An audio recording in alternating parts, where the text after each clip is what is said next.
네, 안녕하십니까, 여러분. 어, 전부요. 지난 주말 동안 잘 보내셨죠? 예. 우리 학장님께서 그쪽인 비가 안 왔던 것 같으네요. 근데 이쪽 그 산동네 제가 살고 있는 쪽에는 어제 그래도 비가 좀 흡족히 내렸어요. 예. 그래서 가뭄이 조금 해소가 되는가 모르겠네요. 예. 자, 오늘은 요한계시록 9장 세 번째 시간이 되겠고요. 오늘로써 그 50강이 되네요. 예, 요한계시록 50번째 강의가 됩니다. 예, 세월이 빨리 지나가고 있습니다. 자, 우리 다섯째 나팔 잠깐 계속 보고 넘어가죠. 무적행이 나오고 황충이 나오고 정갈의 권세가 나오고 다 이게 이슬람의 세력에 대한 표현이라고 말씀을 드렸죠. 이 황충의 파괴력이 굉장한 것처럼 이슬람 세력이 파죽지세처럼 말이죠. 이 중동 지역을 중심으로 해서 전 세계로 번져나가는 그런 모습을 공부하게 되었습니다. 자, 그런데 무적행으로부터 올라오는 그러한 풀무의 연기 같은 연기는 또 해와 공기가 그 구멍의 연기로 인해서 어두워졌다라는 것은 이슬람 교회의 교리가 아주 모호해 연기같이 말이죠. 그렇게 해서 어, 모든 이 사람들의 정신을 혼미하게 만들었던 그러한 모습을 표현한다고 볼 수가 있겠죠. 네, 여기 푸른 풀 각종 수목은 해하지 말라고 하는 부분과 다섯 달 동안의 괴로움 이런 부분들이 계속 반복해서 나오고 있는데요. 이런 것들은 바로 이슬람 세력이 사라센 제국으로 형성돼서 동로마의 콘스탄티노플을 최초로 침공한 그러한 부분들에 대한 언급이었다는 거 말씀을 드렸습니다. 자, 그래서 여기 황충대의 모양을 좀 구체적으로 표현하고 있죠. 사람의 얼굴은 인간적 존재라는 거. 그리고 여자의 머리털은 그 이슬람 군대들이 기른 긴 머리를 표현하고 있고요. 사자의 이라는 표현은 힘과 탐욕적인 그러한 이슬람의 세력, 종교적 세력에 대한 표현이고요. 철융갑을 불렀다라는 것은 굉장히 강인한 그러한 전갈처럼 아주 매섭게 쏘아대는 그들의 공격. 그래서 이 세계가 그들로 인해서 몸살을 앓았던 부분에 대해서 말씀을 드렸고요. 여기 다섯 달 동안이라는 건 실제적으로 다섯 달이 아니라 이걸 예언적 일년 원칙을 해석해야 된다고 그랬죠. 그래서 한 달이 30일이니까요. 3, 5, 15, 150일이고 1일이 1년이니까 150년 동안 이들의 그 집중적인 비잔틴 제국인 수도 콘스탄티노플을 계속 공격을 해대서 150년의 그러한 엄청난 괴롭힘을 말하고 있었다라고 말씀을 드렸죠. 자, 그래서 우리가 가지고 있는 교과서를 보면은 1권 176쪽에 이 교과서 1권 176쪽에 있는 말씀 읽어보면요. 오토만 토이국 건설자인 오토만이 1299년 7월 27일 처음으로 기독교 국가인 동부 로마의 한 도시였던 니코메디아를 침입한 때부터 그라시아 민족과 라틴 민족 그리고 전 기독교인 국가를 괴롭힌 150년의 기간이 마치는 1449년 7월 27일이라고 그렇게 해석을 하고 있네요. 자, 여기 이 황충 때 정갈같이 쏘는 150년 동안에 괴롭힌 이 세력이 이 이슬람 세력을 이름하여 뭐라고 했어요? 히브리음으로는 아바돈이라고 하고 헬라음으로는 아볼론이라고 했는데요. 그 이름의 뜻은 두 가지가 파괴자, 부수는 자라는 뜻이 아예 이름 자체가 파괴적인 존재다, 부수는적인 존재다. 이런 성격을 가진 세력이라면 이건 하나님의 세력이 아니고 이것은 사단이 이끄는 세력이다. 그래서 이슬람 그 세력은 완전히 사단이 지배하는 세력이라고 보시면 되겠습니다. 세계 3대, 4대 종교의 하나로서 부상해서 온 세계를 괴롭히는 존재. 특별히 하나님의 그 진리를 에, 반대하면서 공격해대는 그런 사단의 아주 앞잡이의 역할을 분명히 하고 있고 그 세력은 지금도 수그라들지 아니하고 번창해 나가고 있다는 것 참으로 에, 괄목할 만한 상황입니다. 자, 여섯째 나팔을 우리가 좀 읽어보겠습니다.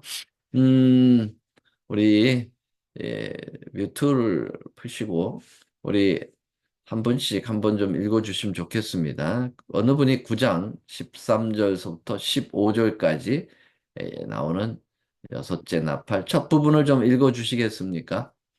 여섯째 작은 나팔을 불매 내가 들으니 하나님 앞 금단 네 뿔에서 한 음성이 나서 나팔 가진 여섯째 천사에게 말하기를 큰 강 유브라데에 결박한 네 천사를 놓아주라 하매 네 천사가 놓였으니 그들은 그년 월 일시에 이르러 사람 3분의 1을 죽이기로 예비한 자들이더라.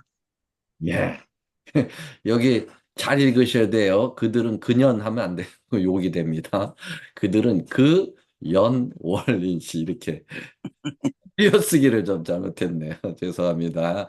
자, 이번에는 다음 분이 다음 성경절 여섯째 나팔에 대한 계속적인 본문 말씀 좀 읽어주시겠습니까?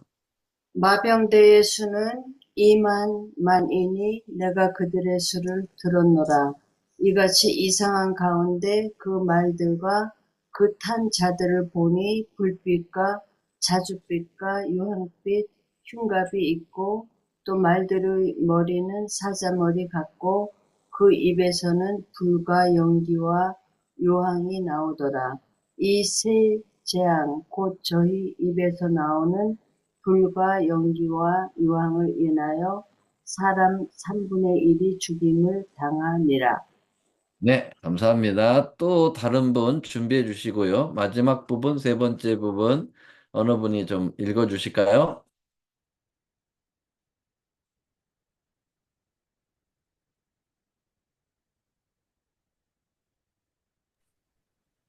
이 말들의 힘은 그 입과 그 꼬리에 있으니 그 꼬리는 뱀 같고 또 꼬리에 머리가 있어 이것으로 해하더라. 이 재앙에 죽지 않고 남은 사람들은 그 손으로 행하는 일을 회개치 아니하고 오히려 여러 귀신과 또는 보거나 듣거나 다니거나 하지 못하는 금, 은, 동과 목석의 우상에게 절하고 또 그 살인과 복술과 음행과 도적질을 회개치 아니하더라. 네, 감사합니다. 아, 이 여섯째 나팔도 만만치 않죠. 도대체 굉장히 무시무시한 표현들을 하고 있는데요. 이러한 부분들이 무엇일까? 네. 자, 우리 먼저 이 지도 하나를 좀 보여드리겠습니다. 여기에 지금 여기 지중해가 보이죠? 예, 이 지중해가 있고 거기에 크게 비잔티움 제국이라고 하는 것이 보이는데요. 예, 이 비잔티움 제국이 통해서 여기를 중심으로 해서 지금 이 마호메트인 이 이슬람의 싸움이 치열하게 벌어지고 있는 상황입니다. 우리가 이 여섯째 나팔을 조금 이해를 돕기 위해서 이 비잔티움 제국에 대해서 간단하게 말씀을 먼저 드려야 되겠네요. 비잔티움. 근데 여기 콘스탄티노플이라고 하는 요 도시가 상당히 역사에 많이 대두되고 있습니다. 우리가 아시다시피 이 로마의 이 콘스탄틴 황제가 서로마의 콘스탄틴 황제가 동방정복을 꿈꾸고 AD 330년에 이 수도를 로마에서 이쪽 그 지금 이제 이스탄불이죠. 그쪽으로 옮기면서 그 이름을 콘스탄티노플이다. 자기 이름을 따가지고 지었죠. 그리고 이제 서로마가 망하고 476년에 동로마는 아직도 존속하고 있었죠.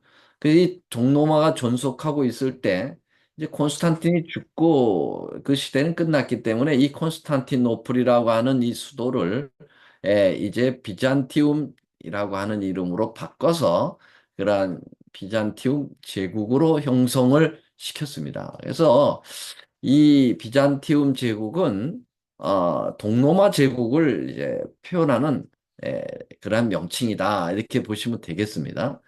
그래서 이 명칭이 어, 그 동로마 수도가 되기 이전에 비잔틴이라고 부르는 마을이 있었기 때문에 그걸 따가지고 이제 비잔틴 제국이다 이렇게 얘기를 했는데 이 동로마 제국이 서로마가 망한 후에 약 1000년 이상 더 존속한 제국이었죠.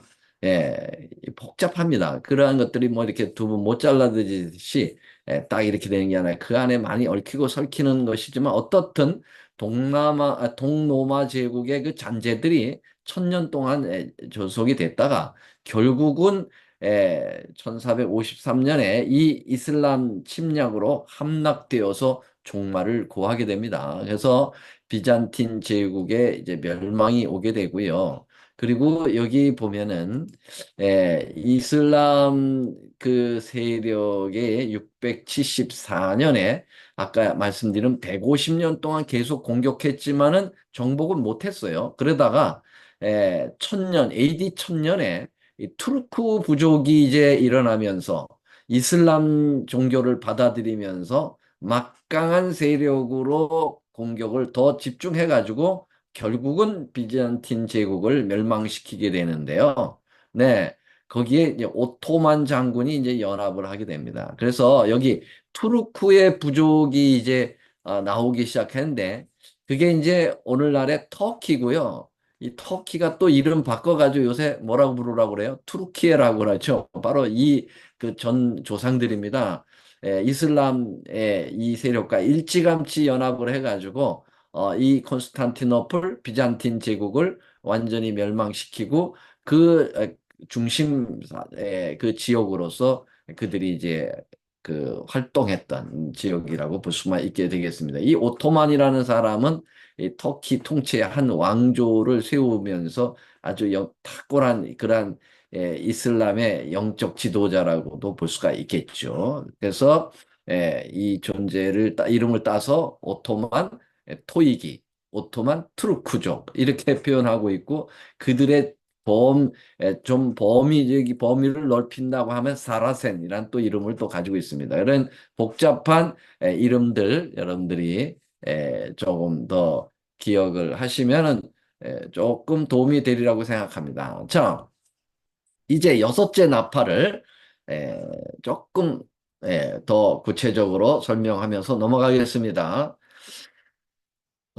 여기 여섯째 나팔에 금단이라는 말이 나오고 유브라데라는 말이 나오고 네 천사를 놓아주라는 말이 나오고 그 다음에 그 연월일시라고 하는 예언적 기간이 나옵니다. 네, 자, 이 부분을 이렇게 해석할 수가 있겠습니다. 먼저 이 금단이라는 말은 여기 좀 볼까요? 제가 이렇게 요약을 해놨습니다. 이 다섯째 나팔도 그렇고 여섯째 나팔도 연결해서 아시아와 아프리카, 유럽의 많은 지역을 지배하는 투르크족이 세력을 강화시켜서 재앙을 몰고 가는 그러한 상황입니다. 여기에 이슬람 그 교리가 연합이 된 부분을 여섯째 나팔에도 다루고 있다 이렇게 보시고요. 금단이라는 말이 나온 것은 하나님으로부터의 기별이라는 것입니다. 이게 무시무시한 그러한 심판적 국면이 나타나지만은 여기에 본질적으로 주는 기별은 하나님께서 주시는 기별이라고 하는 사실을 표현했다. 이렇게 볼 수가 있겠습니다. 그리고 거기 네 천사가 나오는데요. 이 네 천사는 다니엘 7장에 나오는 그 땅에 그 바람을 붙든 천사하고 좀 흡사하죠. 그런데 좀 모양이 다른 것입니다. 다시 원문을 좀 보여드리면요. 여기 네 유브라데에 결박한 네 천사를 놓아주라 하며 네 천사가 놓였다 이렇게 표현하고 있는데요. 어, 요한계시록 7장에 나오는 그 땅 사방에 바람을 붙드는 네 천사는 그것은 어, 하나님의 그 선한 천사들입니다. 왜냐하면 재앙을 억제하고 있다라고 하는 거죠. 그리고 그 땅의 네 그 방향에서의 그 천사들이 바람을 붙든다는 것은 어떤 특정의 지역이 없이 전체 세계의 그런 상황을 얘기합니다. 전 세계에 이르러 오는 재앙들을 멈추도록 하는 하나님의 특별한 명령이었죠. 뭐 하기까지? 예, 14만 4천인의 인치기까지 그들이 그 역할을 하고 있는데요. 여기 네 천사는 지금 이 여섯째 나팔의 네 천사는 양상이 다릅니다. 이 천사를 놓아주게 되면 이 네 천사들이 엄청난 재앙을 가져오는 그 주역적 일을 하는 천사이기 때문에 이건 사단의 천사라 이렇게 볼 수가 있겠습니다. 사단이 이 관장하는 이 악한 천사가 지금 그것이 놓아주기만 기다렸다가 놓아지면 엄청난 재난을 일으키겠다라고 하는 그런 표현입니다. 근데 하나님께서 놓아주라라고 하는 그런 표현을 하신 것은 그 죄가 끝까지 거절하기 때문에 하나님께서 사랑의 매로 결국은 그 재앙을 허락하실 수밖에 없었던 그런 부분들을 이야기합니다. 자, 그 다음에 유브라데강이라고 하는 이 표현은요, 상당히 정말 우리가 꼭 알아야 될 그러한 강입니다. 유프라테스 강이 여기 본문에 나오죠. 유프라테스 강에 결박한 네 천사를 놓아주라. 성경에 종종 유프라테스 강 이름이 나옵니다. 여러분들이 유프라테스 강 이름을 제일 처음 어디서 볼 수 있죠? 네. 그 에덴 동산에 네 강이 흐른다고 그랬는데 그 중에 하나가 유프라테스 강이죠. 예, 유프라테스, 히데겔, 예, 티그리스 강을 얘기하죠. 비손 뭐 이런 네 강 이름이 나오는데 거기 유프라테스 강 이름이 에덴 동산부터 나와요. 굉장히 역사적인 강입니다. 자, 그 강이 그 다음에 어디서 여러분 유프라테스 강이 또 나오죠. 네, 다니엘 우리가 공부했어요. 다니엘 5장을 보면은요. 거기에 어, 바벨론을 정복하는 메데 페르시아를 이끄는 고레스 왕이 바벨론을 정복할 때 어떻게 정복했다고요? 네, 유프라테스 강물이 이 바벨론 도성 안으로 흘러 들어가는 것을 알고 고레스는 그 유프라테스 강물을 댐을 막아가지고 강줄기가 물이 잦아들 강물을 말리고 난 다음에 그 안으로 들어가서 정복을 했던 장면이 나오죠. 그래서 바벨론이 결국은 정복을 당할 때 이 유프라테스 강이 큰 역할을 했다. 이렇게 보시면 되겠습니다. 자, 그러면요. 계시록 16장 아직 우리가 여기까지 공부하지 않았죠. 그러나 잠깐 예고편으로 말씀을 드린다면 계시록 16장에 다시 유프라테스 강이 또 나옵니다. 자, 16장 12절 또 여섯째가 그 대접을 큰 강 유브라데에 쏟음에 강물이 말라서 동방에서 오는 왕들이 길이 예비되더라. 그리고 여러분들이 잘 아는 16장 16절에 나오는 아마겟돈이라는 전쟁이 나옵니다. 아마겟돈. 예. 아마겟돈 때문에 생기는 전쟁은 아니고요. 네. 자, 계시록 15장에서 시작하여서 16장에 본격적으로 나오는 지구 역사 마지막 부분의 7재앙에 대한 얘기가 나오거든요. 이것도 굉장히 어려워요. 자, 근데 이 7재앙이 중에서 여러분 여섯째 재앙은 7장의 거의 마지막 부분이죠. 그러니까 마지막에 마지막 그때 유프라테스 강이 또 나온다는 거예요. 그래서 유프라테스 강은요, 에덴 동산에서 강의 그러한 역할은 뭐 아름답게 꾸미는 역할이지만은 그러나 그 이후로 나타나는 유브라데스 강이 나왔다. 그러면 뭔가 종말을 구하고 있다라고 여러분 눈치를 채면 되겠어요. 예, 그래서 바벨론이 유브라데스 강이 말리우면서 정복되고 끝난 것처럼 또다시 지구 역사의 마지막에도 유프라테스 강물을 말린다라는 상징적인 언급이 나오면 아, 이제 지구의 종말을 얘기하는 거로구나. 이 아마겟돈 전쟁은 최후의 영적 선악의 쟁투를 얘기하는 거죠. 예. 그래서 이 유프라테스 강의 언급이 다시 여기 어디에 나오고 있습니까? 네. 그 일곱 나팔 중에서 여섯째 나팔에 나왔다고 보면은 네, 여섯째 나팔의 그 세력인 오토만 토이기국 바로 이 이슬람 세력도 이제는 서서히 종말을 구하고 있다라고 하는 사실을 보시면 되겠습니다. 자, 그리고 이제 연월일시가 나오잖아요. 예, 연월일시라고 하는 이 예언의 기간은 뭘까요? 네, 이건 굉장히 또 중요한 재림 운동시에서 이 연올리시가 해석이 됐는데요. 예, 이게 상당한 의미를 또 부여하고 있습니다. 예수님의 재림의 아주 징조로서의 그러한 역할을 톡톡히 한 예언의 연도인데요. 연월일시는 과연 얼마의 기간일까요?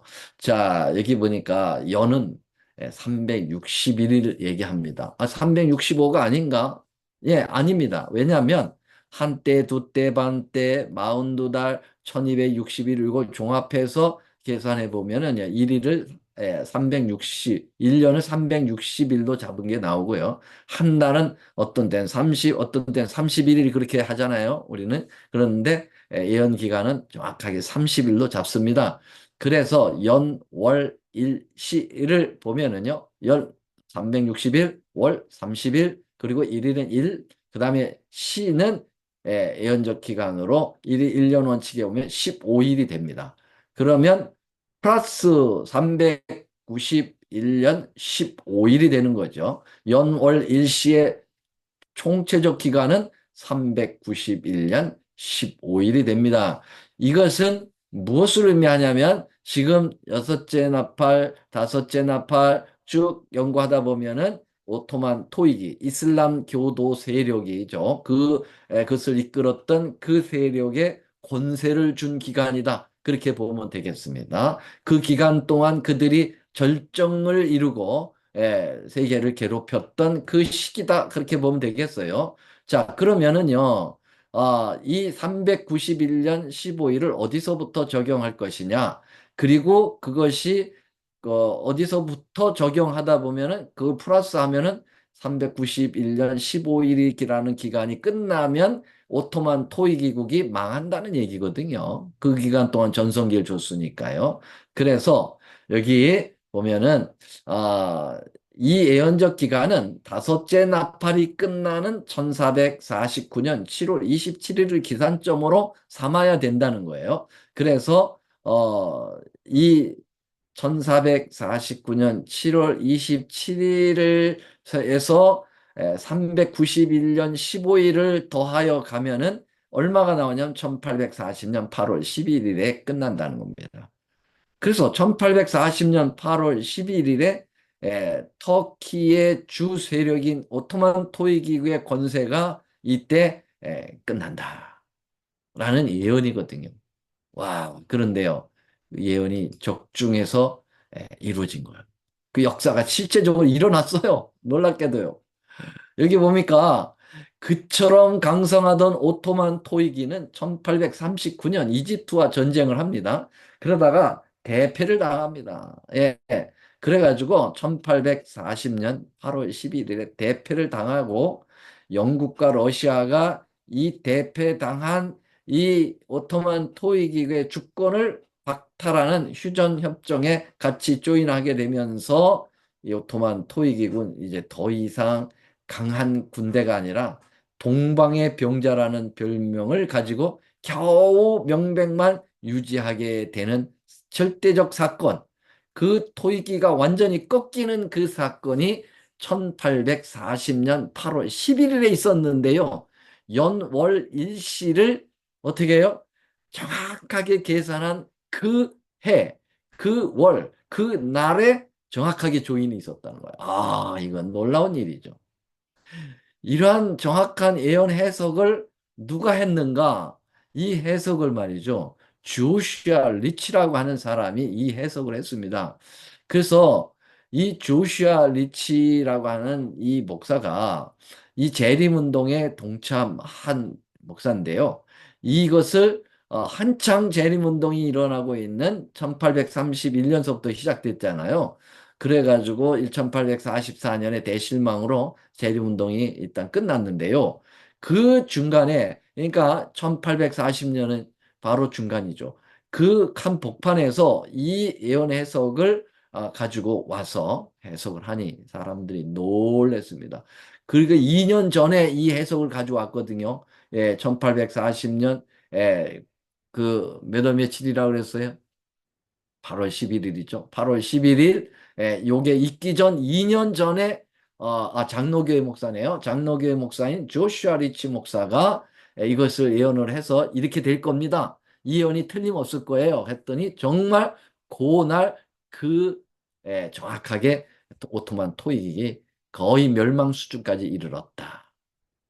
그래서 재림운동에 그 타오르는 불에 기름을 끼얹는 그러한 사건이 된 거죠. 자, 이것을 각시대 대쟁투에 언급을 하고 있어요. 네, 그 증언의 말씀인 각시대 대쟁투에 언급된 거를 제가 좀 읽어드리겠습니다. 1840년에는 또 하나의 현저한 다른 예언이 성취되어 일반의 흥미를 일으켰다. 여기 1840년에는 또 하나라고 했기 때문에 또 하나의 현저한 다른 예언. 그러면 그 이전에 또 하나의 현저한 예언이 뭘까요? 예, 별들이 떨어지는 거죠. 1833년 11월 13일에 떨어진 그 별 사건을 얘기하고 있어요. 그래서 그거 외에 또 하나 현저한 예언의 해석이 있다고 그랬는데요. 그게 조슈아 리치 목사에 대한 이야기입니다. 그러면서 엘렌 화이트는 이것을 이렇게 기록하고 있어요. 그 사건이 있기 2년 전에 그리스도의 재림을 전하는 한 유력한 장로교회 목사인 조슈아 리치 목사는 오토만 제국의 몰락을 예언한 요한계시록 9장의 해석을 책으로 펴냈다. 그의 계산에 의하면 그 제국은 서기 1840년 8월 어느 때에 몰락할 것이었다. 또한 그는 그 일이 성취되기 2년 전에 다음과 같이 기록하였다. 처음 기간 곧 150년이 투르크의 승인하에 이뤄진 데아고제스의 주기 전에 분명히 성취되고 391년 15일 아까 얘기한 연월 일시를 예언적 기간을 해석한 기간이죠. 15일 기간이 동시에 이어서 시작되었다고 하면 그것은 1840년 8월 11일이 된다. 그때 콘스탄티노플에 있는 오토만 제국의 국위가 몰락될 것으로 생각할 수 있다. 나는 그 일이 분명히 그렇게 되리라고 믿는다. 이야, 그런데 그렇게 됐어요. 과연 규명한 바와 조금 더 어김없이 바로 그때 투르크는 그 사절들을 통하여 유럽의 동맹 국가들의 보호를 받기에 승인함으로 기독교 열광들의 지배 아래 들어가게 되었고 그 사건은 예언한 그대로 정확한 성취를 이뤘다. 이 일이 일반에게 알려지자 많은 사람들은 윌리엄 밀러와 그 동역자들이 인용한 예언적 해석의 원리가 정확하다는 것을 믿게 된 동시에 재림 운동에 놀라운 박차가 가해졌다. 대쟁투 334쪽, 335쪽에 나오는 겁니다. 자, 연월 일시 해석됐죠? 네, 넘어가겠습니다. 자, 16, 18절에 보면 마병대의 수는 2만만이니 이거는요, 다 누구 얘기예요? 이슬람 그 오토만 토익이국에 대한 표현이 더 구체적으로 나오는 것으로만 보면 됩니다. 어렵지 않습니다. 그들이 이끄는 그 병력의 수가 2만만이래요. 2만만. 그러니까 2만만을 더하면 실제적인 그 수는 약 2억이 되는데요. 이 2억을 두 가지로 해석하는 사람들이 있어요. 하나는 391년 그 15일이라고 하는 그 기간 동안에 터키 군들이 일어났던 그 총수를 더하면 약 2만만이 2억이 된다라고 해석을 하고 있는데요. 그거보다는 2만만이라는 말은 다시 말하면 그 수가 많다라는 상징적 표현 아니겠어요? 천사들의 수를 천천만만의 천사라고 얘기하잖아요. 그러면 천 곱하기 천, 만 곱하기 만, 딱 그만큼의 천사 수일까요? 아니죠. 예, 그와 같처럼 2만만이라고 하는 그 표현은 다수, 아주 그 황충 때처럼 그냥 많은 이슬람 세력이다. 이렇게 보면 더 옳지 않을까? 그건 제 관념이고요. 이렇게 2만만을 정확하게 수를 세워서 또 해석하는 사람들도 있습니다. 자, 뭐, 그거는 크게 이렇게 해석해도 저렇게 해석해도 구원의 관계는 없어요. 네. 자, 이런 모습을 보게 되고. 그 다음에 이제 마병들의 모습을 보면은 불빛이 나오고 자줏빛이 나오고 유황빛이 나오고 이런 것들은 터키 군들의 군복 색깔을 이야기합니다. 그리고 말들의 입에서 불이 나오고 연기가 나오고 유황이 나온다. 이런 표현 나왔죠. 여기 보니까. 이런 표현들은 뭘 의미합니까? 불과 연기와 유황이 나오더라. 이것들은요. 그 대포를 가지고 사용한 그들의 군대의 세력을 얘기합니다. 그 당시 그들이 사용한 대포를 표현한 거예요. 그래서 그 대포의 그 포문에서 뭐가 나와요? 유황이 나와요. 유황은 폭탄을 만드는 재료 아닙니까? 유황빛이 나오고 자줏빛, 불빛이 막 터져 나오면서 세계를 정복해 나가는 그들의 그 용맹스러운 모습들이에요. 엄청난 세력들이죠. 네.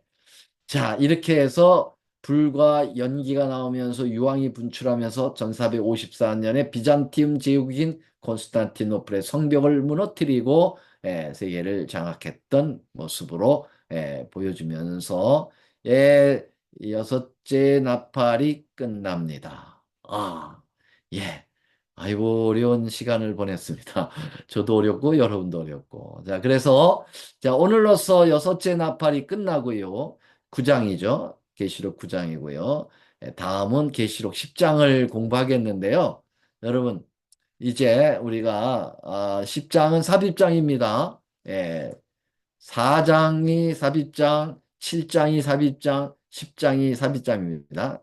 삽입장의 그 이유를 알고 계시죠? 이 엄청난 선악의 대쟁투의 숨가쁨을 좀 숨을 고르게 하고 좀 쉬었다가 하게 하는 그런 10장에 대한 공부를 하게 되겠는데요. 공부하기 전에 이제 우리는 내일 뭐가 이루어질까요? 그 퀴즈가 있겠죠? 지난번에 6장까지 퀴즈를 봤는데요. 7장, 8장, 9장, 일곱 나팔에 대한 것만 가지고 퀴즈를 내겠는데요. 어, 두려워하지 마세요. 어려운 기별이기 때문에 제가 아주 쉽게 문제를 내겠습니다. 두려워하지 마시고 그냥 복습하는 차원에서 여러분들이 공부를 해 주시면 좋겠습니다. 이번에도 제가 강의한 이 파워포인트 PDF로 띄워드리게 될 거고요. 그리고 여러분들이 녹화된 강의 계속 올라가고 있으니까요. 그 유튜브로 다 올라가죠. 올라가니까 그거 좀 이해 안 되는 거는요. 그거 좀 틀어서 들으시면 되겠습니다. 네, 이렇게 다 그 모든 재료까지 다 드리니까요. 여러분 두려워하지 마시고 이 퀴즈에 꼭 임해 주시기 바랍니다. 내일 만나도록 하는데요. 다 같이 머리 숙여 기도하겠습니다. 하늘에 계시는 사랑의 우리 아버지 하나님, 그 일곱 나팔에 대한 정말 어려운 부분들을 하나님께서 우리에게 지혜를 주시고 또 하나님의 거룩한 은혜를 베풀어 주셔서 우리가 이 부분을 잘 마치고 넘어가게 도와주셔서 고맙습니다. 아버지, 정말 주님의 예언은 정확하군요. 너무나도 분명합니다. 주님 공부하면 할수록 주님의 말씀과 예언이 이렇게 분명히 성취돼 가고 있사오니 주님의 오신다고 하는 그 300번 신약 성경에서만 300번이 넘는 예수님의 예언도 재림의 예언도 틀림없이 이루어질 것을 믿습니다. 그리고 그 재림의 시기가 매우 임박한다고 하는 그러한 예언도 믿습니다. 준비하게 하여 주시고 깨어 기도하게 하여 주옵소서. 예수님의 이름으로 간절히 기도 올리옵나이다. 아멘.